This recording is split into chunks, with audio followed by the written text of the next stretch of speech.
Welcome to the Digital Marketing Mentor. I'm your host, Danny Gavin, and together with industry leaders and marketing experts, we'll explore the meeting point of mentorship and marketing.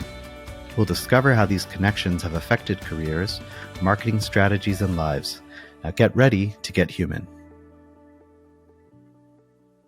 Hello, everyone. I'm Danny Gavin, founder of Optage Marketing Professor and the host of the Digital Marketing Mentor.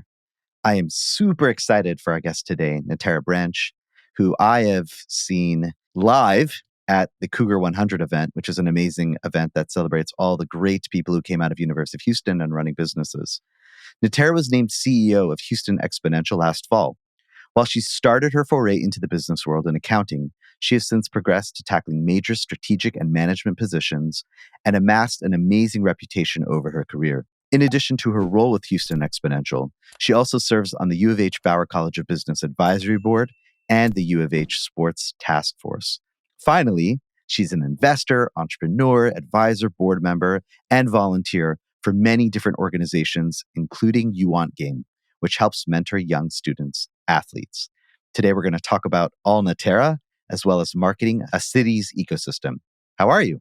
I am phenomenal and excited to be here. One of my favorite topics is mentorship. So this is going to be a fun time. When I was sitting in the crowd by the Cougar 100, and there's like Natara, and she's super inspiring, and she's talking about mentorship, I'm like, man, I got to have that lady on my podcast because otherwise it's not going to be complete. So this is a little dream come true, Natara. Thank you. Oh, that is way more than needed to say, but I appreciate that.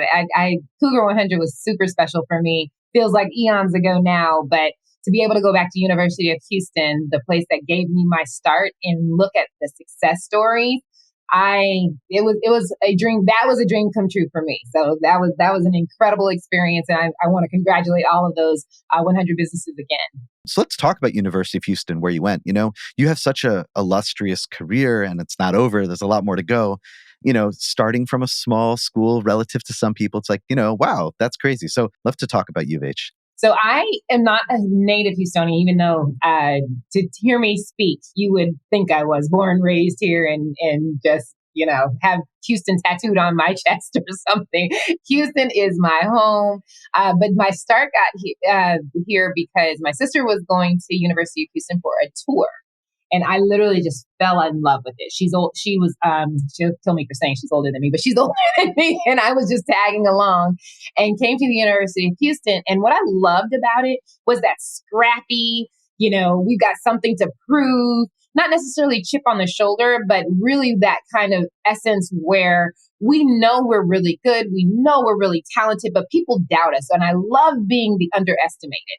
And so that I felt like I fit right in, and it was in the backyard of so many Fortune 500 companies. So it made so much sense to me because I knew I wanted to go into business. I knew from an early age I wanted to be in some kind of business. Didn't know what kind, but I knew I did. And so University of Houston made so much sense to me. And I recently just got a letter from them that's I've now been named to the Board of Visitors of University of Houston. And so it was a surreal moment because you go from having that letter saying you're accepted to the University of Houston, having a phenomenal career, and then getting that letter to say, we'd love you to be on the board, the advisory board for the university, and really thinking about the challenges that they have now and where they want to go in the future, because they're optimistic about being a top 50 public institution. And so that to me was an incredible feeling and really full circle of the decision I made years ago, not telling you how many years ago, but years ago to now of just really being tied to a phenomenal university. And the cool part is that like you want to give back. I think, a lot of people are so busy, and I'm sure you could have 1,000,001 reasons why, man, I just don't have time. But it's amazing that you're actually, creating that space to give back, which I think a lot of people can learn from. Yeah, and it also goes into your topic of mentorship, right? It's one of those things where when you have a really good experience in mentorship or a really good experience with an institution, and not to say that there weren't concerns or issues or challenges and things of that nature, because I'm not going to sit here and be Pollyanna, but it's one of those things where you've got to give back, negative or positive, your experience, you've got to give back either to make it better or to pay it forward for the things that you experience. And I feel like that was for me because I think I could have gone on so many different pathways in my life, but for the mentors and the professors and the friends that I made at University of Houston, I'm a better person for it. And I want somebody else to have that experience. If you've ever heard me speak, I talk a lot about, I want the Natara who is on the east side of Austin to know that she's not alone. And whether that's in business or mentorship or school or, anything, I was like, how do I get her exposure and access to the things that I did so that she can, have a lot of options. And so that for me is my driving force. And I'm so privileged to be able to do that again with University of Houston. So going back to the days at U of H, any specific experiences or stories, both inside or outside the classroom, where something happened that was impactful directing your path?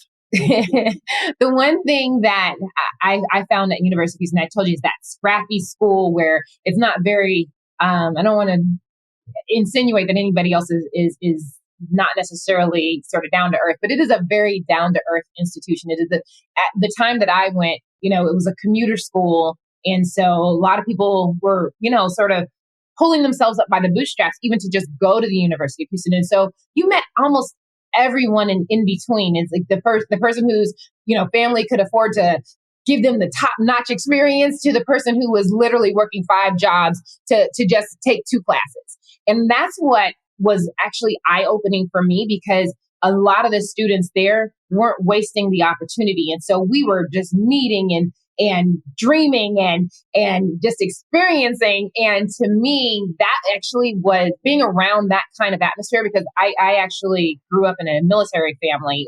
All of my family's military, and it's very regimented. You're going to do this, you're going to do this, you're going to do this.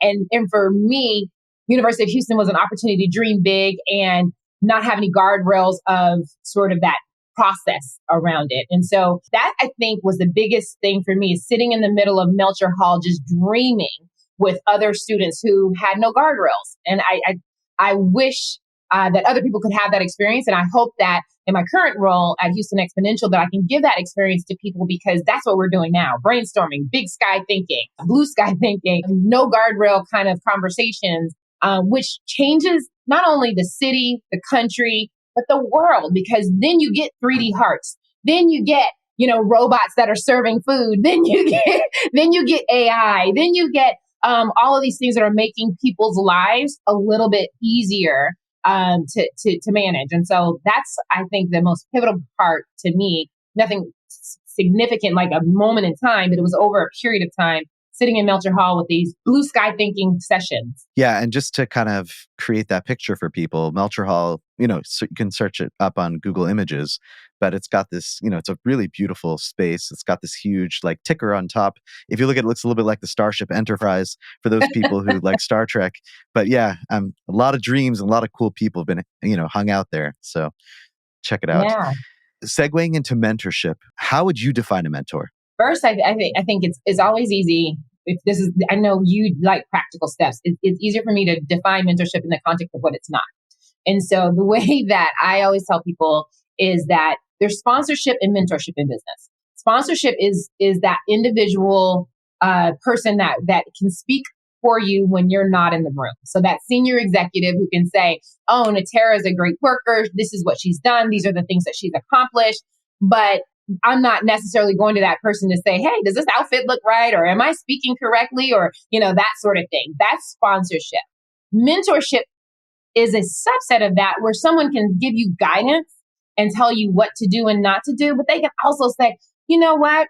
You're coming across as X, Y, and Z, and there's no hurt feelings, or, I'm going to sue you," or anything like that. It's real practical advice from someone, a trusted relationship, the biggest part of that, where they can really guide your pathway. And it doesn't have to be in business. It doesn't have to be in school, but it can be in life. And so that's why I always tell people about my board of directors. So I have a personal board of directors that are full of mentors, and they're mentors in different aspects, whether it's spiritual, whether it's business, whether it's family. I have a lot of family mentors right now because we have a 5-month-old. Whether it's family, I have mentors in every segment of my life on this board of directors. And those are the people who are really going to call me to the carpet if I'm not doing what I'm supposed to be doing, and really pat me on the back if I need to be patted on the back. but separate from sponsorship, because they're not necessarily, they sometimes can act as sponsors because they can speak on your behalf or something. But most of the time, they're really the ones who are really trying to hone you and polish you and get you up to speed. For me, in my career, I mean, I was so super unpolished. I was awful when I started my career. I remember I started at Exxon, and I was super excited to just go on the interview because they said they were sending a limo for me. And I was like, cool, I get to ride in a limo. That's how like so unprofessional that I was. And I was probably a size 6 or 8 at the time, and wearing my cousin's aunt's suits and she was a size 14. So, but you just imagine this super unpolished person. And and I had no idea what to do. As I said, my family is military. That's extremely regimented. You know what you have to do to get to the next level. In corporate America, it's totally different. And so I didn't even know what a mentor was at the time. But Exxon actually assigned you mentors. And that's where the journey began. Now, I have had some really bad mentors along the way. And I think that's actually fueled me as well, because I feel like the difference for me in my career has really been phenomenal mentorship. And that mentorship to me is the difference between somebody who sort of jumps off of the track and somebody who stays on the track and does really well. And I don't want really good talent to fall off the radar because they don't have good mentors. And that's why I'm so passionate about it. Any specific people in mind that like you want a special shout out that were like those amazing mentors who brought you to the next step? Because I have so many mentors. We can't. I don't do specific shout out.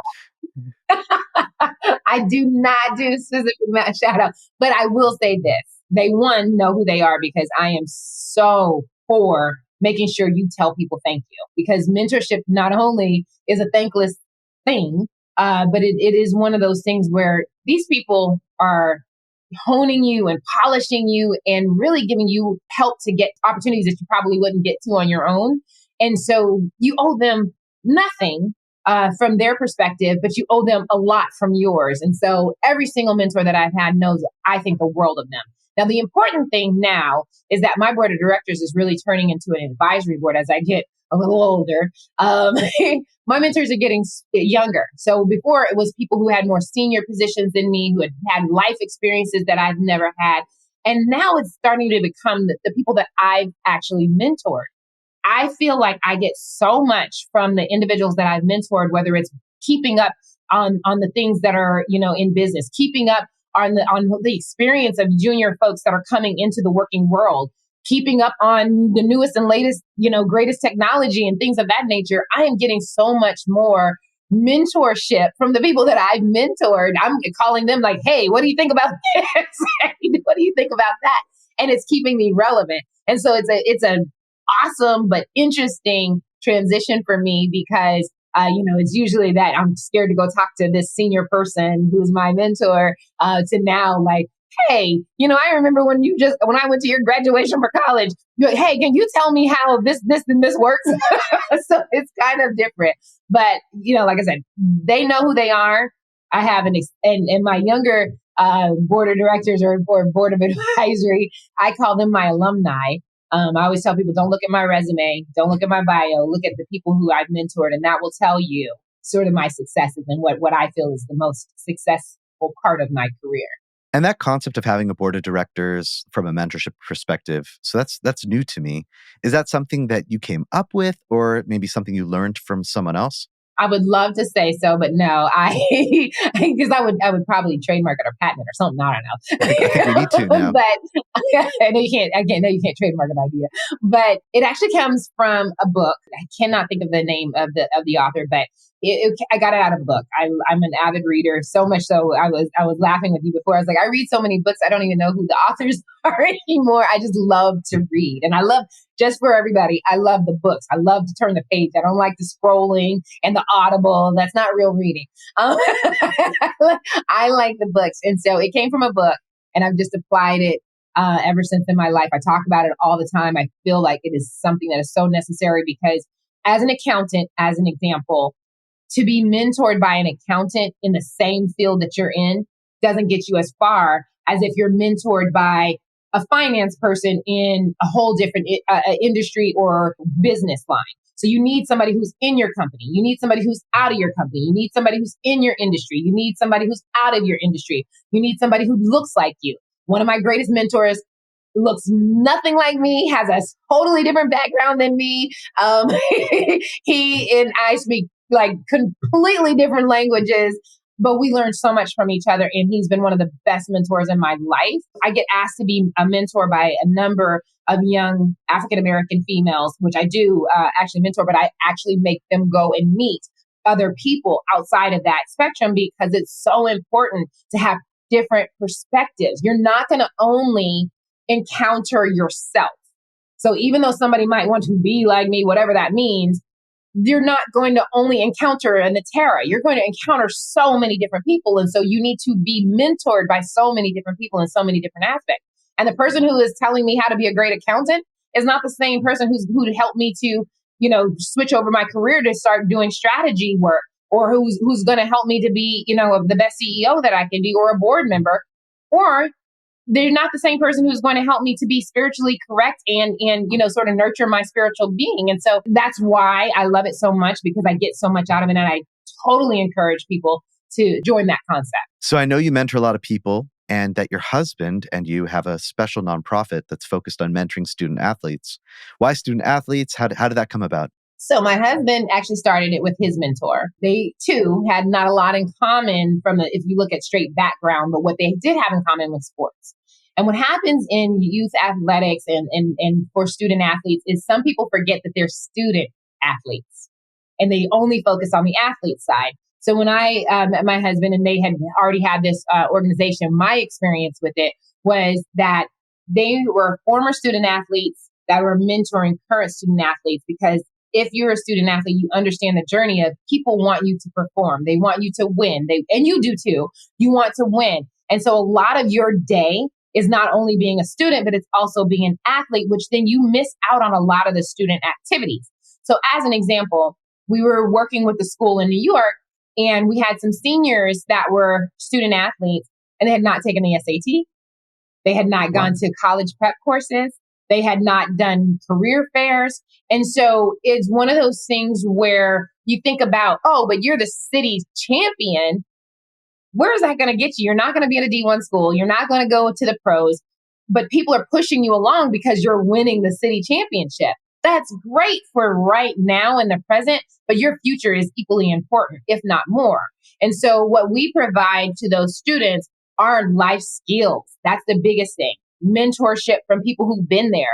How do you transition from being the high school star athlete to just being a student in college? Or how are you like the big man or big woman on campus in high school, and then you might be at a D3 school, not necessarily saying anything bad about that, but it's just different.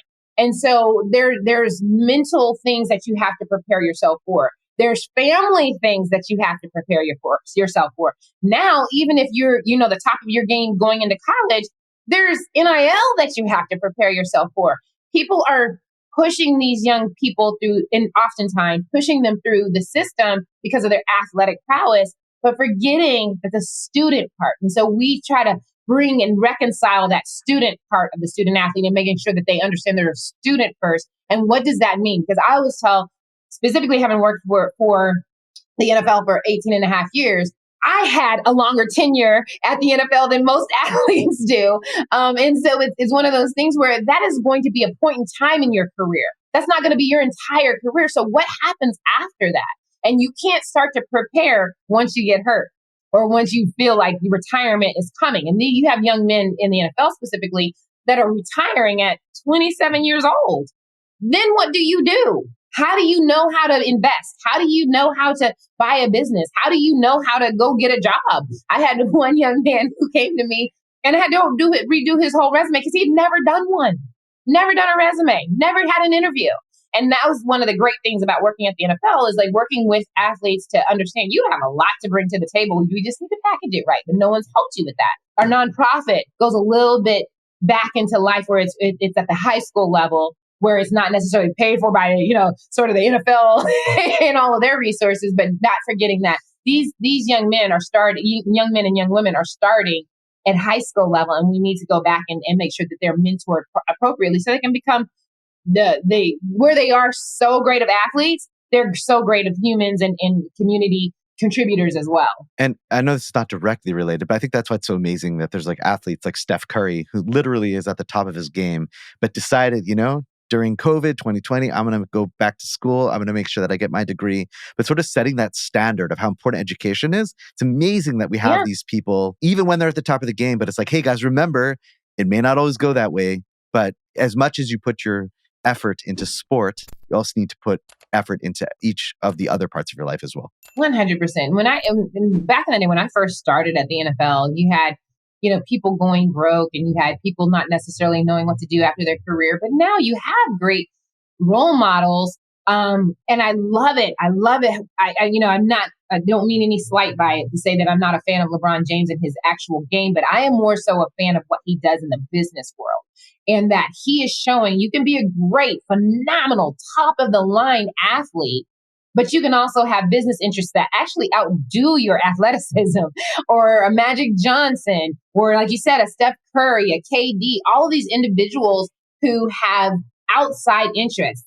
And so where you see more so in a space of basketball, because they're more forward facing, they're more fan facing than in football. But you have now the examples of Peyton Manning and what he's doing in the franchising world. You have, all of these individuals, Brian Westbrook in real estate. You have all of these individuals who are now coming out with, I have my playing career and that's my platform, but that's not my life. That's what I did. It's not who I am. Who I am is a businessman or woman. Who I am is somebody who is contributing from an economics perspective. And I love that, because now it's starting to show that Natara on the east side of Austin, the old east side of Austin, not today's east side of Austin, but the old east side of Austin, that there are possibilities and there are things that you can do outside of just kicking or throwing or catching a ball. That's great, but there's so much more that you can use with that platform. So you mentioned the NFL. And I know you had an impressive career over 18 years, culminated being the vice president of business operations and strategy. I want a special shout out that you were the first African-American woman to hold the title of VP at the NFL league office, which is truly amazing and really inspiring. So how did you ensure you didn't get lost in this big brand that was the NFL?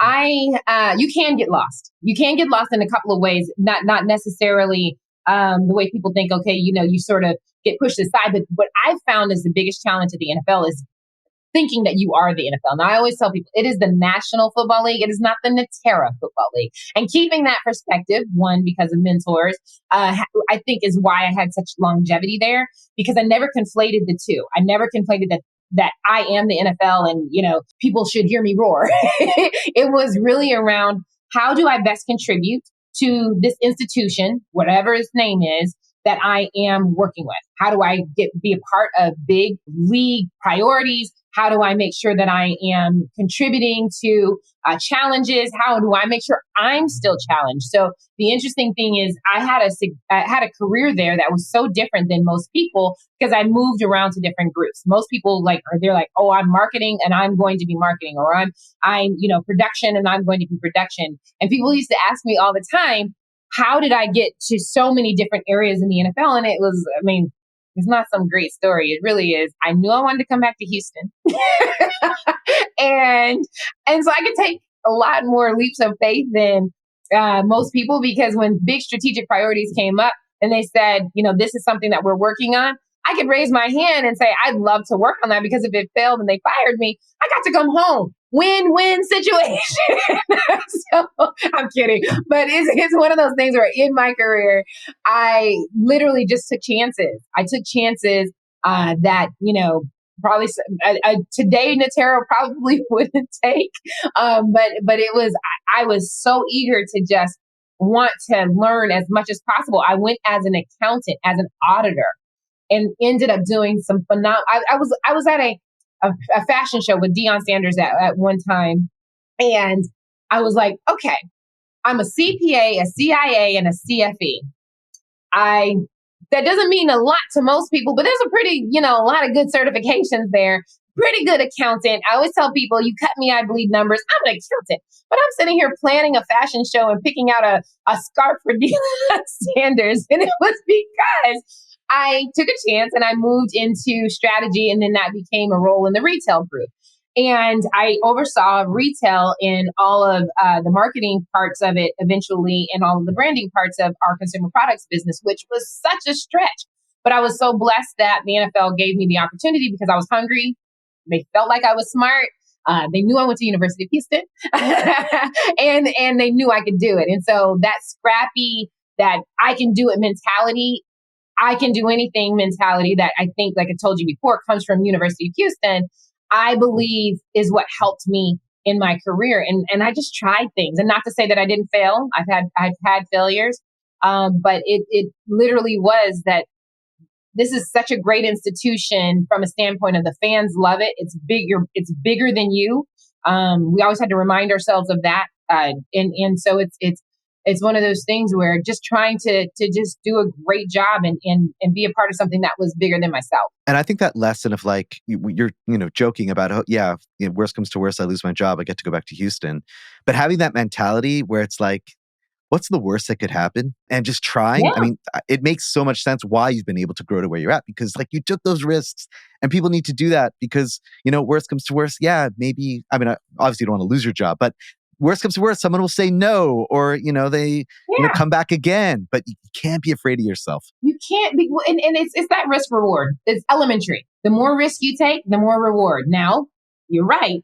There's also that risk where you don't get the reward, and no one wants to lose their job. But how, for me anyway, I think the bigger risk was not trying. The bigger risk was just sitting back, and let's be real. If you would have left me to my own volition at the time, I probably would be still in audit because I loved it. I absolutely love the profession, the industry, the discipline, the process of audit. Weirdo, I don't care that you're talking about me. I love it. However, a mentor actually said, "You're not an accountant. You don't have the personality of an accountant." I still don't know what that means. Um, and he said, "You need to stretch." And so I went kicking and screaming. Let's just be real. I went kicking and screaming. But once I got there and I could see that I could do more than, and not only do more, but could use it in a way that actually gave me, using it, my accounting degree, that gave me a leg up on people because I understood how to analyze a business and then make it grow. Because my second next role was in generating revenue, where we were breaking records, not because I'm some guru, but because I understood financial analysis and planning and what numbers can do for you. And so it's one of those things where I could use that as a base and fundamental foundation to my growth. I believe for me, I became unstoppable at that moment. But someone had to push me. Someone had to push me. But then after that, it was off to the races. Hey, this is a new priority. Hey, this is a new priority. I feel like we can grow this in this kind of way. And I think too, ExxonMobil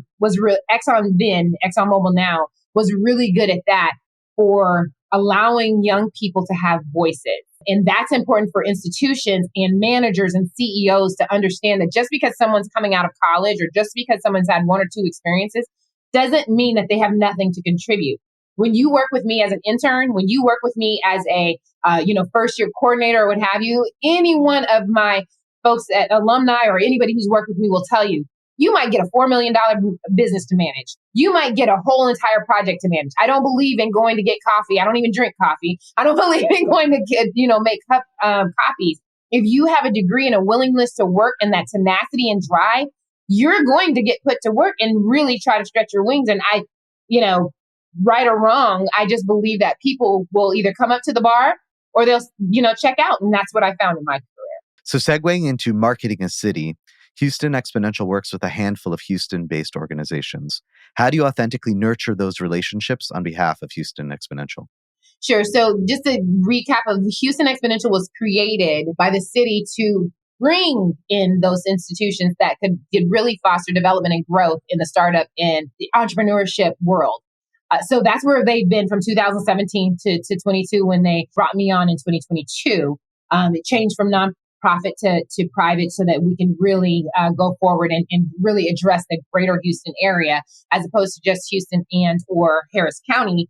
But Houston Exponential works in strategic partnerships. I believe in not stepping on anyone's toes. I believe in that. I'm always hungry, so I always give everybody this example. People roll their eyes at me now. Houston wants to be a great apple pie. We have sugar, we have butter, we have crust, we have the pan, but we don't have the apple pie. We have some phenomenal ingredients.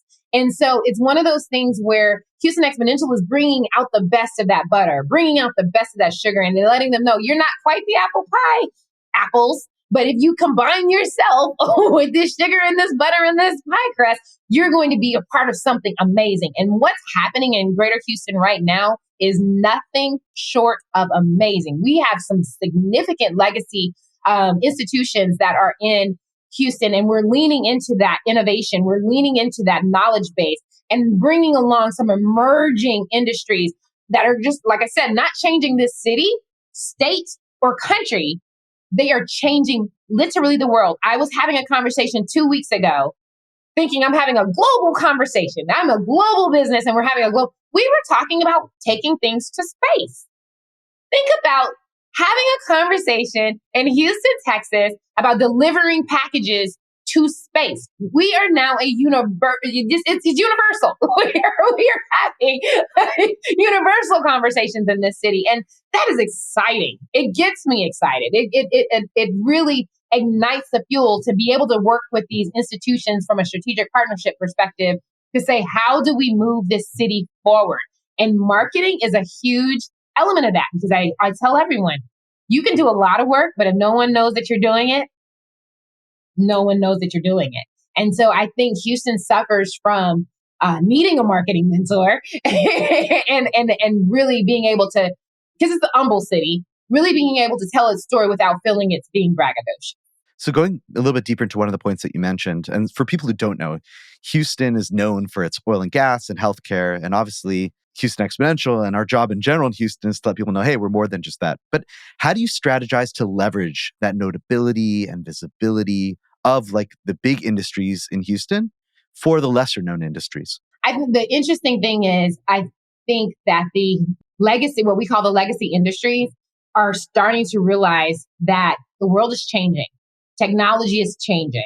Innovation is changing. This emerging startup founder economy is going to really change the way that they do their business. And so you can't sit behind the glass walls anymore and just say, we're oil and gas and it's been around for a long time. We're 40% of the jobs here in Houston, and that's the way it's going to be forever. They understand that the world is changing and that automation and advanced manufacturing are going to change the way they currently do business. And so they're being extremely smart and partnering with a number of the institutions in Greater Houston to start to get ahead of that. So that's why you have this energy transition that the city is going bananas over, because there's nobody better in place to do that. And one of the great folks of this city, Wade Pender, I think, has said that people always say that oil it's really about oil, and that data is the new oil.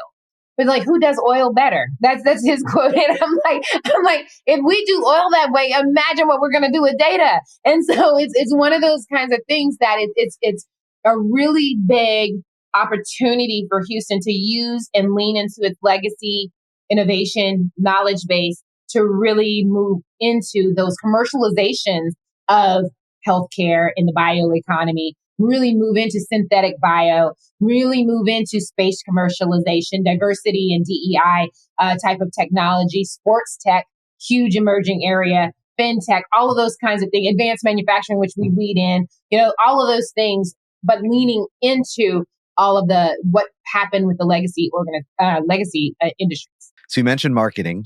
So obviously one of Houston Exponential's goals is to promote Houston, its talent and opportunities to the rest of the world. Where or how does one even start that sort of media or communication strategy when it feels like the whole world could be your audience? Yeah, literally the whole world. First it was around, I spent the first 4 to 6 months listening. Like, what do we need? What are the gaps? Because I feel like I was pretty aware of what's happening here. And I was like, this city is great. So when I got the job there, I was like, wait, you want me to come and talk about Houston, which I do every day? You want me to come talk about innovation, which I do every day? And I get paid for this. Hold on. You guys realize how crazy that sounds, right? But it's one of those things where I wanted to understand, if I understand all the great things that are happening in Houston, how come nobody else knows? And so I did a lot of listening. Where are our gaps? What is happening that no one knows? That you go from New York, which I used to always do, you fly from New York to California and forget about this coast. Why is that? And so really getting keen on what's happening in this city that's prohibiting us from excelling in the rest of the country, at least, and then the rest of the world. And so it's one of those things where it was, let's listen, then let's strategize. And so then I spent the next few months strategizing with our partners and saying, okay, if this is a gap, how do we close it? Investment is a gap, a significant gap in Houston. People invest in Houston, but they're from outside Houston. Houston has a lot of money, not invested in anything other than oil and gas and real estate. And so how do we change that dynamic, and who are the right players to do so? And so that's where I spent the next part of my journey, is really saying, who are the people who are really vested in the success of Houston, not only their own entity and organization success, but vested in the success of Houston, and that greater Houston. And that is where I am right now. And you're going to see some really, really big things coming out of this city region. I keep saying city, but it is really greater Houston, the region, because every part of every county that surrounds the Houston city or Harris County has a significant contribution to our puzzle piece of this economy. And what I enjoy is being able to bring that out. So the things that are coming, from example, from Fort Bend, or the things that are coming out of Woodlands or Montgomery County, or, some of the other counties, they are equally as important, if not more important. I was like, people talk about space, but space, they say Houston, but it's not really in Houston. So it's like, we've got to talk about this as a region, as opposed to one city in this region. And I think that's what's going to help us win and compete, is that we're competing as a region now. We're not competing as one city or one county. Yeah, for people who haven't been here, just know, like, if you want to travel from one side to the other side of the Houston region, it takes about 5 hours. So we're pretty big. We're pretty big. And that's not because of traffic, guys. What the funny thing is, he's not kidding. It's like, but it's a significant thing. So one of the initiatives that we have right now is we're creating a digital city, because we have that sprawl, because we know that you've got to pass a lot of buildings, and people think it's only you're passing cows and hay rides and things, but you're passing a lot of buildings and businesses to get from one end to the other. So how do we close that gap? We are partnering, a little premature to announce, but we are partnering with an entity that's going to digitize this great region. And it's going to allow someone who's in, like I said, Richmond, Texas, to talk to someone who's in the Woodlands, and as if they're sitting there next to each other. And that's what COVID really taught us, is we've got to stop letting the car and the highway get in the way of progress. And that is what we're going to do. Love it. So given that part of Houston Exponential's focus is on helping new entrepreneurs in the Houston area, what is one thing that Houston Exponential offers that you most wish business hopefuls in the area knew about? So one of the things that we offer is for them to create their profile. And that profile allows us to say, what do you need? Do you need mentorship? Do you need investment? Do you need just a friend who's in the business who's going to say it's okay? Because if anybody is an entrepreneur, they know it is a roller coaster. You do have some lonely days, especially if you're a micro entrepreneur. What are some networks you can join? And so that profile for free allows those entrepreneurs to engage in ways that they probably didn't know that they could today.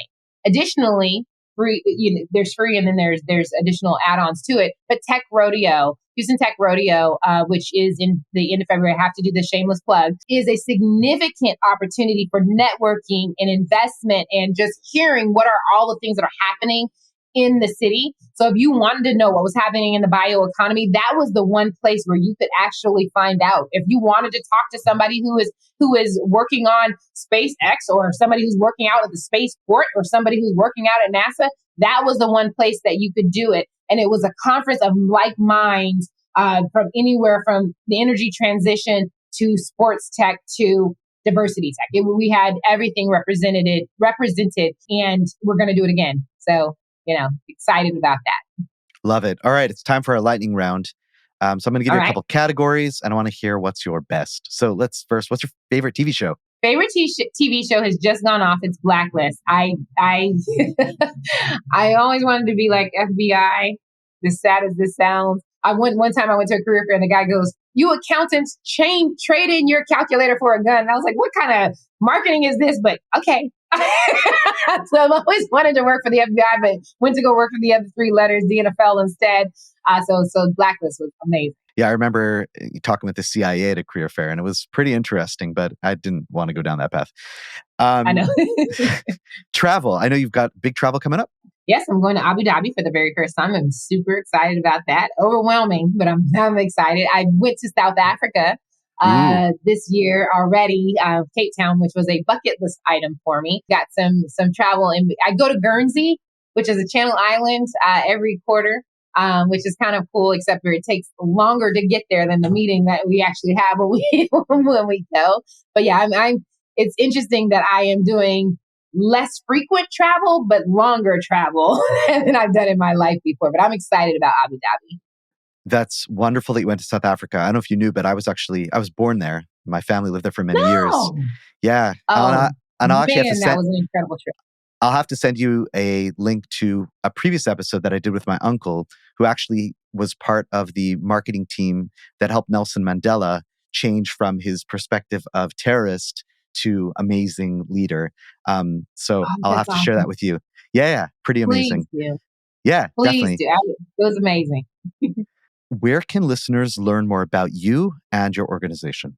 I would love for them to learn more about our organization. And so it's HoustonExponential.org right now, switching over to in the next few weeks. But Houston Exponential is on social media. It's on LinkedIn. We have a Slack channel if anybody wants to join that as well. Hopefully you will see us around town. I'm looking for ambassadors that can really talk about the Houston startup economy. And so I hope you would reach out. We're out there. We're excited to be here and for founders to reach out to us and let us know what cool, innovative things that you're doing. But many, many ways, I would say start with social media and LinkedIn, and or like I said, hit us on the website. Should be launching in a couple of weeks. We've been saying that it's an opportunity for you to see events all around the city in every single aspect of the startup economy and entrepreneurship economy. See where their resources are as well. We're out there for the founders. This is founder centric. We want you to be a success because we want Greater Houston to be the best place to start, grow, or exit a scalable business. Natara, you are truly an inspiration, and you definitely did not disappoint. I'm so happy that you're able to join me today.